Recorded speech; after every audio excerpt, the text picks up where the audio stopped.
Electric کی بجلی مزید مہنگی کرنے کی درخواست پر نیپرا سماعت میں شکایتوں کا ڈھیر لگ گیا کہ الیکٹرک کی بجلی 10 روپے 32 پیسے مہنگی کرنے کی حکومتی درخواست پر سماعت کے دوران نیپرا کے سامنے شکایتوں کا ڈھیر لگ گیا۔ Karachi chamber of commerce and industry اور جماعت اسلامی نے بھی بجلی کی قیمتوں میں اضافہ مسترد کر دیا۔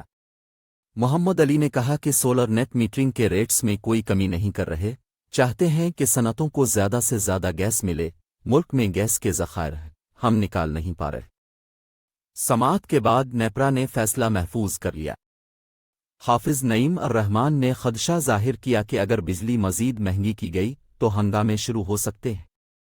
نیپرا نے وفاقی حکومت کی درخواست پر 3 مختلف سے ماہی ایڈجسٹمنٹ کے ذریعے کراچی کے شہریوں کے لیے فی یونٹ بجلی 10 روپے 32 پیسے مہنگی کرنے سے متعلق وفاقی حکومت کی درخواست پر سماعت کی۔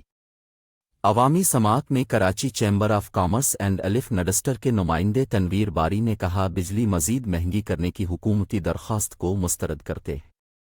جماعت اسلامی کراچی کے امیر حافظ نعیم الرحمان نے کہا کہ لوگ بل ادا نہیں کر سکیں گے، افراتفری پھیلے گی۔